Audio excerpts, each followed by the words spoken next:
እንዴት ነህ? ሰላም ነህ ወይ? ሰላም እንዴት ነህ? ሰላም ብያለሁ። አለን። አይተኸዋል ብዬ አስባለሁ። በዚህ በእግረኛው ሚዲያ ላይ የተላለፈው ቪዲዮ የአንድ ወጣት ባልና ሚስትን ታሪክ የያዘ ቪዲዮ ነው። እሱ ላይ ብዙ ሰዎች የተነጋገሩበት ነው ያሉት። በእርግጥ የሚያሳዝን ስቶሪ አለው። በእግረኛው ሚዲያ ላይ ከቀረበች በኋላ ልጅቷ ያወራችው ስቶሪ ልጁን መክሰስ፣ ልጁ እንደዚህ አድርጎኛል፣ ብዙ ታሪኮች ከአረብ ሀገር ሄዳ የመጣችበትን ታሪክ፣ በህገወጥ የተሰደደችበትን ብዙ ስቶሪዎችን ያወራችው። ከዛ ላይ ተመልሳ መጣ ልጅ እንደወለዱ፣ ከዛ እሱ ደግሞ ልጅቷን አንፈልግም እንዳለ፣ በትዳር ውስጥ አለመመቻቸት ውስጥ እንደገቡ ብዙ ነው። አጠቃላይ ነገሩ እሱ ነው እና ብዙ ሰው አዝኖላት ነበረ። ብዙ ሊያግዟት የሞከሩ ሰዎች ነበሩ። ከዛ እንደውም እኔ ጋር ትሁን ብላ እንደ ቤት ሰራተኛም ሳይሆን ኖርማል እንደ ቤተሰብ ከኔ ጋር ትሁን ብላ ከሷ ጋር እያኖረቻት የነበረች ሴትዮም ነበረች። እና ከዛ እንግዲህ ያን ሁሉ ነገር ከሆነ በኋላ ልጁ ሊያስተባብል መጣ ማለት ነው። እና እኔ እንደዚህ አይነት ነገር ውስጥ አልገባውም፣ በፍጹም እንደዚህ አልተፈጠረም፣ የተባለው ነገር ሁሉ ውሸት ነው፣ ኢቭን ከ15 ቀን እንትን የቤት ኪራይ ራሱ አስወጥቶኛል፣ እየለመንኩ ነው የምኖረው አይነት ብላ ነበርና እሱ ምንድነው የሚለው ቤት ኪራይ ራሱ ገና በ12 ነው የሚያልቀው ወደፊት ማለት ነው። እና እንዴት እንደዚህ ይባላል ብሎ በጣም ብዙ ጭቅጭቅ ተፈጠረ። በመሃል ልጅ አለች። ልጅቷን ሰው እንዲረከበኝ ነው የምፈልገው፣ እኔ ተመልሼ ወደ አረብ ሀገር ቤት ስለምፈልግ ልጅ የሚፈልግ ሰው ካለ ስልክ ይደውልልኝ እሰጠዋለሁ አለች። አንድ ነጥብ ይሄን ውሰድ። ልጁ ደግሞ እኔ ያለው እኔ ማሳደግ ስለምችል በፍጹም እንደዛ ሊሆን አይችልም፣ ይሄ ነገር የሚደረግ ከሆነ እኔ እግረኛው ሚዲያ እከሳለሁ፣ ህግ የያዘው ጉዳይ ነው፣ ፍርድ ቤት የያዘው ጉዳይ ነው፣ ሳይወሰን እንደዚህ አይነት እርምጃ ወስዳለሁ፣ ሆነ ሰው ልጄን የምትጥልብኝ ከሆነ ከእናንተ ጋር ነው ጸቤ አለ። ይሄኛው ሁለተኛ ነጥብ በለው። ሶስተኛው ልጁ በፍጹም ስለተወለደችው ህፃን ቅልብ ነው ያለው፣ ይዟት ሊኖር ይፈልጋል፣ ሊያሳድጋት ይፈልጋል። እሷ ግን መስጠት አልፈለገችም። መስጠት የፈለገችው ለማን ነው? ለማይታወቅ ለባዳ ማለት ነው። እና የሚያሳዝን አይነት ስቶሪ ነው። እሱ ነበረ ትላንትና መነጋገሪያ ሆኖ የነበረው። በሁለቱ ነጥቦች ላይ ምን ትላለህ? አንደኛ በእግረኛው ሚዲያ ላይ ቀርቦ ያን ነገር ከተናገረ በኋላ ልጁ እውነትም አሁን ለሌላ ሰው ብትሰጥበት ምን አይነት ሪአክሽን ሊፈጠር ይችላል? ሁለተኛ እሷ ያንን ፎልስ ስቶሪ አውርታ ልጁ ደግሞ እውነታውን ሲያወጣው የነበረው ፍጥጫ ያን ይመስለውና እንደው ምን ሐሳብ አለ እዚህ ላይ? ጥሩ ነገር ነው ያነሳውና በእርግጥ እግረኛው ሚዲያ ላይ ከቅርብ ጊዜ ወዲህ አንዳንድ ነገሮች በጣም አወዛጋቢና አጨቃጫቂ ኮንተንቶችን ነው እየሰራ ያለው። ለምን እንደሆነ አይገባኝም። በመጀመሪያ ደረጃ እንደዚህ አይነት ነገሮች ማህበረሰቡን ምን ያስተምራል ነው አይደል? በመጀመሪያ ስናቀርባቸው መቅረብ ያለበት። ሁለተኛ ደግሞ እውነታውን ይዘዋል ወይ የሚሉት ነገር የማጣራት ስራ ቼክ መደረግ አለበት እና ይሄ ደግሞ ፋሚሊ ነው፣ ቤተሰብ ነው። ምናልባት ፍርድ ቤት ሰዎች ሊለያዩ ሲሞክሩ የማሰቢያ እና ይሄን ነገር በደንብ እንዲያንሰላስሉበት ጊዜ ይሰጣቸዋል። ስለዚህ የአንድን ሰው መጥፎ ነገር አንዴ ከተናገርከው ያ ነገር የሚመለስ ነገር አይደለም፣ አንዴ ካወጣው ከአፍህ። ምክንያቱም ኦልሬዲ ሚዲያ ላይ የተያዘ ነገር ስለሆነ አንዴ ከወጣ ሁሌ ባዩአቸው ቁጥር እነዛን ሰዎች መጠቋቆሚያ ነው የሚያደርጋቸው። በዛ ላይ ደግሞ እውነታን ያላዘለ ነገር ማለት ነው። እና ምንድነው አንደኛ እዚህ ጋር የኔ ሐሳብ በሰው ቤተሰብና ልጅን ደግሞ ተጨምሮበት ሚዲያው ማን ስለሆነ ነው በዚህ ልክ ሳያጣራ ኃላፊነት በጎደለው መንገድ ሊያቀርባትና እሱን ተከሳሽ አድርጎ ወይም ደግሞ እሱን ምንም የማያውቀው ሰው እንደ ተከሳሽና እንደ አጥፊ ወንጀለኛ አድርጎ ሊያጋለጥ የሚችለው? እኔ ልጁን ብሆን እከሰዋለሁ። ድርጅቱን ማነው ይሄ እግረኛው ሚዲያን ቀጥታ ነው የምከሰው። በቃ ስሜ ያላግባብ ጠፍቷል ከኔ ጋር ተደዋውሎ ማጣራት ሳይደረግ ቀጥታ እሷ ጋር ተነጋግሮ ከጨረሱ በኋላ እሱን እንትን ማለቱ ያስከስሳል። በቃ ስሙ እኮ ሰውየው አንዴ ጠፍቷል አይደል? ይከፋዋል እኮ። ምክንያቱም እንደዚህ አይነት ቀልድ ነገር የለም። ስም አንዴ ጠፍቶ ሰዎች ደግሞ ይኸውልህ አንዳንዴ ምን አይነት መሰለህ ሰው ያያል የሆኑ ሰዎች ምንም አያደርጉም ብሎ ሲያስቡ ነው እንደዚህ አይነት ሰዎችን እያመጡ የማንም መጫወቻ የሚያደርጓቸውና አሁን እንደው በትልቅ ሌቭል ያለ ሰው እንደዚህ ያደረገኝ ተብሎ ቢወራ እግረኛው ሚዲያ የሚያቀርብ ይመስላል። እንዴት አይነት ሪያሊቲም ቢኖረው ማለት ነው። እንኳን ይሄ ውሸትና ሙሉ ለሙሉ ሐሰት የሆነ ነገር ቀርቶ እውነት ያለው በትክክል በማስረጃ የተረጋገጠ ነገር ሆኖ ግን በጣም ህግ የሚያውቁና ራሳቸው የሚያስከብሩ ሰዎች እንደዚህ አይነት ነገር ላይ ቢመጣ አያቀርበውም፣ አያወጣው ያልኩህ ነገር። ስለዚህ ለምንድን ነው እንደዚህ አይነት ኮንተንቶች ማን ነው ሀይ የሚላቸው? እንደዚህ አይነት ኮንተንቶች ሲሰሩ በኋላ ላይ ውሸት ነው እንዴ ሰውን ሰዓቱን ገለህበት አንተ።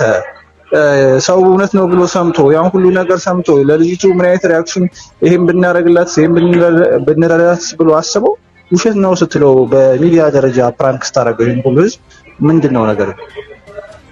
አዎ ልክ ነህ። እንደ አጠቃላይ ጥሩ ነጥቦች ነው ያነሳው። አንደኛ ሚዲያው ምንድነው እየሰራ ያለው? እኔ መጠየቅ አለበት ብዬ ነው የማስበው። ይሄ ስንት የስነ ልቦና ድጋፍ ለህፃኗ እንኳን ሳይቀር አስበው። ህፃኗ ታሪኳ ነው እየተሰራ ያለው ገባ። ከዚህ እድሜዋ ጀምሮ የሆነ ሰዓት ላይ አድጋ ምናምን የምታወራው ስቶሪ ነው ካሁኑ ቢልድ እየተደረገላት ያለው። አንደኛ ስለ ህፃኗ የወደፊት ህይወት ስነ ልቦና ለምን ነው የማይታሰበው? ሁለተኛ ነገር አንድ ሰው ታሪክ አለኝ ብሎ ሲመጣ እሺ አውራ ብለህ ነው የምትቀበለው? አታጣራም? ባላንስ አትሰራም? ይሄ እዛ ሚዲያ ላይ የሚከሰሰው ሰው እኮ አንተ ጋር መጥቶ እስከሚያስተባብል ባለበት ሰዓት ውስጥ የሷ ቤተሰቦች እንደው ይሄ ክፉ ሰው ነው ብሎ ጉዳት ቢያደርሱበት በበቀል ስሜት የሆነ ነገር ቢደርስበት ከዛ ባለፈ ደግሞ ስራ ተቀጥሮ ከሆነ የሚሰራው አንተ እንደዚህ አይነት ባህሪ ነው እንደ ያለ ተብሎ ቢባረር ምን ቢል ኪሳራው ማን ነው የሚችለው? እንዴት ባላንስ አይደረግም እንደዚህ አይነት ነገር ሲሰራ? ልጅቷ ከወጣው ብዙ ወራት ተቆጥሮ ያለው ካባረረኝ የዘበኛ ቤት ውስጥ ነው ሌላ ግቢ ውስጥ የምኖረው ምናምን ካለች በኋላ ልጁ ሲመጣ ግን ከተለያዩ ገና ከሱ ቤት ራሱ ከወጣች ሳምንት ምናምን ራሱ አይሞላም እየወጣች ትመለሳለች። አብረው ነው የሚኖሩት በተከራዩበት ቤት ማለት እና ይሄ ሁሉ በኋላ ላይ አመነች። ከፕሮግራሙ በኋላ ራሱ ለልጁ ደውላ ልጁ ጎበዝ ነው ሪከርድ አድርጎ ይዟል። አየኸው አይደል እኔ ማድረግ የምችል ሰው ነኝ ነግሬህ ነበረ። አየኸው ፕሮግራሙን ግባና ይው ለማንኛውም እና እንዴት እንደዚህ ታወሪያለሽ ምናምን ሲላት ያው አንተም ትረዳኛለህ ያወራሁት ነገር እውነት አይደለም ገባ ያለችው ለልጁ ያው ለኔ ለገንዘብም ለምንም ድጋፍ በሚል ታሪክ አውርቻለሁ ግን እውነት እንዳልሆነ አንተም ታውቀዋለህ ነው ያለችው በራሷ በድምጿ ማለት ነው። ስለዚህ ይሄ ልጅ ለምንድን ነው ይሄን ሁሉ ኮስት የሚከፍለው? የዚህ ስህተት ደግሞ ማን ነው? የእግረኛው ሚዲያ ስህተት ነው። ማጣራት ነበረበት፣ ማድረግ ነበረበት። ከዛ በተጨማሪ በጣም ያሳሰበኝ ነገር ልንገርህ። ልጄን መውሰድ የምትፈልጉ ሰዎች ደውሉልኝ ብላ ስልክ ቁጥሯን ተናገረች ልጅቷ።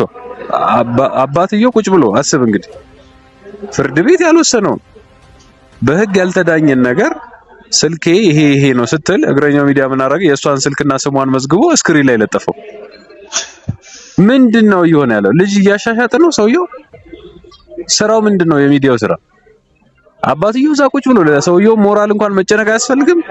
ይሄው ስልኳ ብሎ እዛው ላይ ለዚህ ሰሟን ልጅሽን ፈልጋለሁ ብሎ ደውሎ በገንዘብም እንኳን ቢያታልላት የዚህ ሰውዬ ልጅ ተሸጠች ማለት ነው። ሌላ ምን ትርጉም አለ? እና እኔ በጣም የሚያሳዝን ሆኖ ነው ያየሁት። እንዴት እንደሚመለከቱት አላቅም። ያው የፍርድ ቤት የህግ ጉዳዮች ሊኖሩት ይችላሉ። ልጁ ግን እስከ ጥግ ሄዶ መብቱን ማስከበር አለበት ብዬ ነው ማስበው እኔ በዚህ ላይ። አዎ በጣም እኮ የገረመኝ ነገር ምን መሰለህ? አሁን አስበው አንተ የሰው ልጅ ተው መብቷም ቢሆን ማለት ነው ይሄን ነገር ነው ያላወጣም ነው አይደል የምትለው? ልጅሽን ለሰውማ መስጠት የለብሽም ብለህ ነው አንድ ሰው የምታስበው። ልጅ መውሰድ የምትፈልገው ብለህ ስታስብ አንተ የፈለገ ሚዲያ እየሰራህ ቢሆን የፈለገ ነገር እንኳን ጨካኝ ብትሆን ልጇን ለሌላ ሰው አሳልፋ እንድትሰጥ የሚያስብ አእምሮ የለህም፣ እንደ ሰውነት ማለት ነው፣ እንደ ሰውነት። እና እቺ ልጅስ በአእምሮዋ ናት ወይ ጤነኛ ናት ወይ ወይስ ሌላ መርዳት የምችለው ነገር አለ ወይ ምናምን ብለህ ነው መጀመሪያ አናላይዝ አድርገህ የምትለቀው። ይሄን ደግሞ ለመልቀቅ መቼም ላይቭ አይደለም እያወራች ያለችው፣ በደንብ ኤዲት ተደርጎ ቼክ ተደርጎ ምናምን ነው የሚለቀቀው አይደለ? እውነቴን ነው የምልህ። ባለቤቷ ወይም ደግሞ የልጅቱ አባት በዚህ ሰዓት ላይ ሆት ሆኖ ሌላ አይነት ሜጀርመንት ቢወስድ ምንም የምትፈርድበት ነገር አይደለም። ምክንያቱም ልጅ ነው እየተወሰደበት ያለውና ብዙ ሰዎች እንኳን በልጅ ቀርቶ ንብረት እንኳን ሰው በንብረት ክፍል ስንት ነገር ሲደራረጉ እናያለን። እና ራሱን ሪስክ ውስጥ እንደማይገባ ምን ያክል እርግጠኛ ሆኖ በህግ መጠየቁን ተወውና አንድ የተናደደ በቤቱ ሰላም የሌላቸው ሰዎች መጥተው ለአንደኛው ሰው ወግና አንተ የሆነ ነገር ለማድረግ ስትሞክር ይሄኛው ሰው ምንም ነገር እንደማያደርግህ በምን ጋራንቲ ትወስዳለህ? ሌላው ደግሞ ምንድነው ኢትዮጵያ ውስጥ አሁን ላይ እየተለመዱ ያሉ ነገሮች የሆኑ ነገሮች መጀመሪያ ይለቀቃሉ ከአንደኛው ወገን ብቻ ተሰምቶ። ባለፈውም ሰይፉ ሾው ላይ የዛ በህይወት ያለፈው ኮሜዲያኑ ወንዶሰን ልጅ መተው አለቀሱ ምናምን ብዙ ነገሮች ተባሉና ከዛ በኋላ ሁሉ ነገር ከተለቀቀ በኋላ እንዳዲስ ደግሞ እንደውም እናትየው መጣ በጣም ያው አንተ ባላንስ ትሰራለህ ብዬ ነው ኢንዳይሬክት መስደባቸው ነው በዚህ እንዴት እኛ ሳትጠይቅ ትለቀዋለህ ማለታቸው ነው። ገባህ? እወድሃለሁ ምናምን ቢሉ ተሰምቷቸዋል፣ ፊል አድርገዋል። ስማቸው አንዴ ወጥቷል፣ አንዴ ጠፍቷል። ገባህ? እና አንድ ሰው ብቻ ሰምተው ይለቁትና ደግሞ ይሄኛውን ባላንስ ለማድረግ ብለው ህዝብ የሚሸውዷት ነገር አለች። ይሄኛውን ደግሞ ሁለተኛ ዝም ጠይቀው የነሱ ዩቲዩብ ለመሸቀል በአንድ ዙር በሁለት ዙር በሶስት ዙር እያሉ መስራታቸው ነው በእነሱ ቤት። ልክ ነው እንደዛ እንጂ የትኛውም ሰው ሲያስጨንቀው በምን አይነት መንገድ እንደሚያወራ መጀመሪያ ነው የሚያጣራው። ኢንተርቪው ማድረግ ፈልጋለሁ አንተ ጋር ይሄ ትይዛለህ፣ እሺ ከየት ነህ እንዴት ነህ ምናምን ብለህ ኢቭን ማለት ነው ለጋራንቲ ለማስረጃም ቢሆን ከኢንተርቪው በፊት ያሉን የሰውየውን ማስረጃ ራሱ ሪከርድ ታደርገው ይገባል። እንደዚህ ብሎ አታለኝ ነው ብትጠየቅ እንኳን ብለህ ልትይዝ ይገባል። እሱም ፈቃደኛ አሁን በኋላ ይሄ ነገር ትክክል ባይሆን ይሄን ነገር ስላልከኝ አንተን ኃላፊነቱን የምትወስድ ብለህ ልታስጠነቅቀው ይገባል አይደለ? እና እንደዚህ አይነት ነገር ተለምዷል። ሰውን በውሸት መጀመሪያ እንዳለ ይበትኑትና ወሬው መልሶ ደግሞ ያን ሰው እንደገና ፕራንክ ይሰርታል። በቃ እንደዚህ መመላለስ የሆነ ነገር ይሉትና መልሶ ደግሞ እንደዚህ ይሉታልና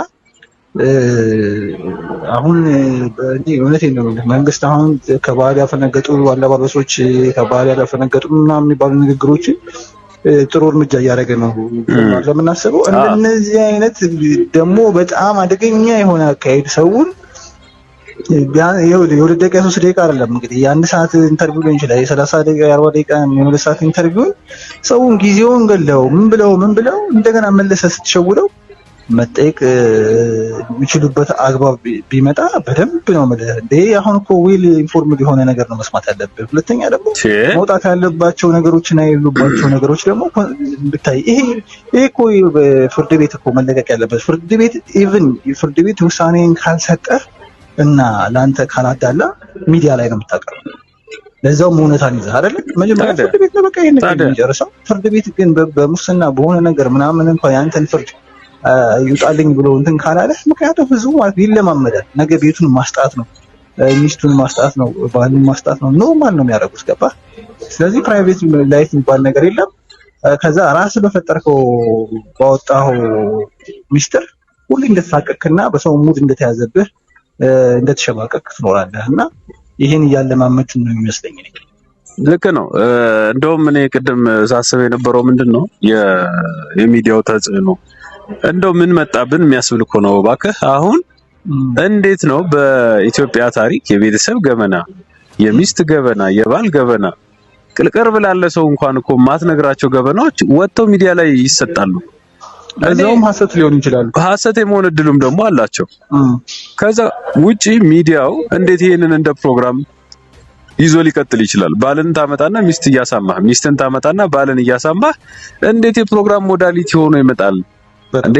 የአንድ ሰው የህይወት ታሪክ ራሱ የሚቀርበው ወይም ደግሞ የሆነ አስተማሪ ስቶሪ ስለሆነ ይቅረብ ተብሎ እኮ የሚቀርበው ውጭ ሀገር እኮ አለ እንደዚህ አይነት ፕሮግራሞች። ግን መቼ ነው የሚቀርቡት? የፍርድ ቤት ውሳኔ ተወስኖ ሰውየው ፕሮግራሙ ላይ ቢሰራ አስተማሪ ይሆናል ተብሎ ሲታመንበት ተፈቅዶለት ላይሰንስ ተሰጥቶት ነው በፕሮግራም መልኩ። ለዛውም ሰውየው እንዲህ ቃል በቃል ቁጭ ብሎ እንዲያወራ ሳይሆን በዶክመንተሪ መልኩ እየተሰራ እንጂ ቁጭ አድርገህ ላይቭ ገና ፍርድ ቤት ላይ አክቲቭ የሆነን ነገር የእንተናን ሳይድ ሳትይዝ የዚህኛውን ሳይድ ብቻ ይዘህ ሮጠህ ፕሮግራም ሰርተህ ታቀርባለህ። ከዛስ አይ ያኛው ቅር ስላለው መጥቶ ደግሞ ያስተባብል።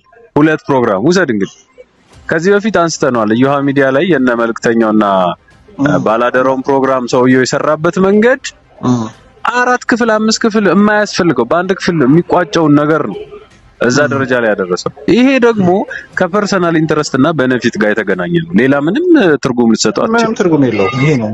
እና በሁለተኛ ነገር እኔ በጣም እያሳሰበኝ ያለው ነገር ምንድን ነበር መሰለኝ? እቺ ልጅ ባሏን ትለው የነበረው እኔ ሚዲያ ፈልጌ ወጥቼ ታሪክን ፈጥሬ ቢሆን አውርቼ ፌመስ ሆኜ ሰው ረድቶኝ ገንዘብ አግኝቼ ተንደላቀቄ እኖራለሁ፣ ትንሽ ቀን ብቻ ጠብቅ አሳያለሁ ነው ስትለው የነበረው። ሚዲያ ፈልጌ ወጥቼ ይሄንን እድል የፈጠረው ማን ነው? ሚዲያው። ገባ? እንዲህ አይነት ታሪክ አለ ላወራ ፈልጋለሁ ምናምን ስትል ወስዶ ያቀርባል። የራሱን የዩቲዩብ ሽቀላ ነው የሚመለከተው። ከዛ ላይ ስለሚመጣው ኢምፓክት ጉዳይ አይደለም። ስለዚህ ይሄን ልጅ አስፈራርታው ሄዳ አቀረበች። አሁን ብዙ ሜስዳፖ ነው። እኔ እግረኛው ሚዲያ ስፔሻሊ ይቺ ልጅ ህፃኗ ልጅ ለሌላ ሰው ብትሸጥ ተላልፋ ብትሰጥ ሙሉ በሙሉ ተጠያቂው እግረኛው ሚዲያ። በቃ ልጁ ተከታትሎ ህጉንም ተጠቅሞ መብቱን ማስከበር ያለበት። ልጁ ሌላ ቦታ ብትሄድ የታየችው እግረኛው ላይ ነው፣ ፕሮሞት የተደረገችው እግረኛው ላይ ነው፣ ስልክ ቁጥር የተለጠፈው እግረኛው ላይ ነው። ብትሄድ ተጠያቂው እሱ ነው በቃ። ስለዚህ ይሄ ነው ያለው ነገር። እንዳጠቃላይ ግን መታየት ያለባቸው ብዙ ነገሮች አሉ ብዬ ነው ማስበው። ምናልባት ሀሳብ ካለ የመጨረሻ ለማጠቃለያ ያክል። ያው በአጠቃላይ ሁሉን ነገር ለማውራት ለመነካካት ሞክረናል። እያንዳንዱን አንድ ባንድ ብንለው ወደ ብዙ ነገር ሊበተን ይችላል። ምንም ጥያቄ የለም። በጣም ወንጀል የመሆኑ ቻንስ ሰፊ ሊሆን ይችላል፣ እያንዳንዷን ነገር ሰንጥቀን ብናያት ማለት ነው። እና ግን በአጠቃላይ እኔ እግረኛው ሚዲያ የሚሰማ ከሆነ እንደው ብዙ ነገሮች አሉ። ሚዲያው ሰፊ ነው። ብዙ ማተት ማስተማር የሚችሉ በጣም ሶሊድ የሆኑ ነገሮች አሉ እና እነሱን መስራት እየቻለ ይሄ ዝም ብሎ የቡና ወሬ እንኳን ማይደርስ ወሬዎችን አምጥቶ ለዛውም እውነታቸው በጣም አናሳ የሆኑ እውነታዎችን ይዘው እንትን ማለቱ ጥሩ አይደለም። ሁለተኛ ግን እዚህ ነገር ላይ በተለይ እንደዚህ የሚሰሩ ሰዎች ሆድ የባሳቸው ሰዎች ወይም ደግሞ ከሰው ጋር የተጣሉ ሰዎች ምናምን ሚዲያ ላይ መምጣት በጣም አሳፋሪ ነገር እንደሆነ፣ ሚዲያ ላይ መምጣት በጣም ብዙ ሪስክ እንዳለው አስበው የሆነ ነገር ሆድ በባሳቸው ቁጥርና በተጣሉ ቁጥር ሚዲያ ስለመጡ የትኛውም አይነት መፍትሄ ማግኘት እንደማይችሉ ቢያውቁና ከመምጣታቸው በፊት ቢያስቡበት በደንብ ቢያጠኑበት ደስ ይለኛል። እሱ ነው መልእክቴ። በተለይ ደግሞ ይሄ ዝም ብለው ዘቡ ብለው ሚዲያ ላይ እየገቡ የራሳቸውን ሚስጥር ለሚዘረግፉ ሰዎች ማለት ነው። ትክክል። አመሰግናለሁ። በጣም ጥሩ ሀሳብ አንስተናል ብዬ አስባለሁ። አንዳንድ ጉዳዮች ሲኖሩ ወደፊትም እንቀጥላለን። ቴንኪው። መልካም ቀን ይሁንልን። እሺ፣ ሰላም አለ።